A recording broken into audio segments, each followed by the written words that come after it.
Alors chez Suzuki ça bouge aussi pas mal puisque finalement on a deux grandes nouveautés qui pointent le nez. La première s'appelle Vitara.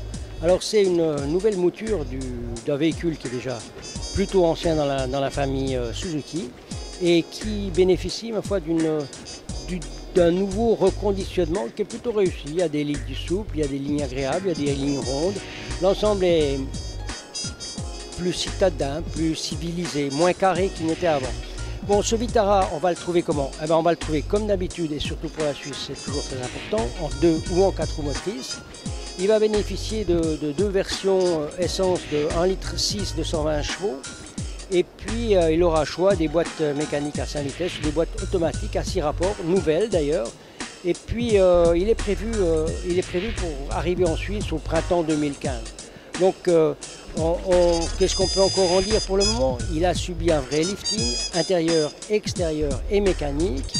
Le coffre, lui, bon, il reste dans des normes tout à fait acceptables, de 375 litres jusqu'à 1120 litres avec les sièges BSC. Et ceci constitue déjà, je dirais, la première nouveauté importante chez Suzuki.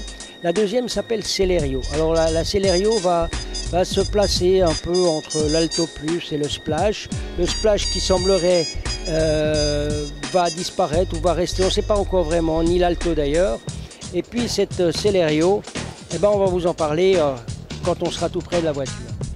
Alors la deuxième nouveauté de chez Suzuki au mondial, c'est la Celerio. Alors Celerio c'est quoi? C'est une petite compacte de ville qui s'impose ici en remplacement ou en compensation pour le moment en tout cas, parce que l'avenir des autres modèles n'est pas décidé. On parle ici de l'Alto Plus et de la Splash.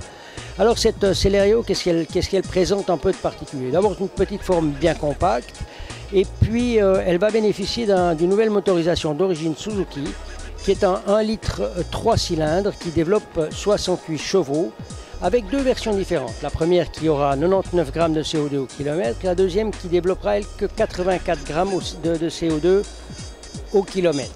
Alors, parmi les autres nouveautés de cette Celerio, on va noter aussi qu'il y a à disposition une boîte à vitesse mécanique à 5 rapports ou une boîte automatique qui se baptise d'ailleurs Auto Shift Gear, qui est robotisée.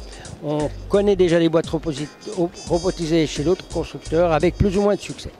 Bon, cette voiture ici devrait aussi arriver sur le marché en début d'année 2015 et nous n'avons pas encore obtenu les prix de vente. Ils seront de toute façon, comme d'habitude chez Suzuki, très intéressants.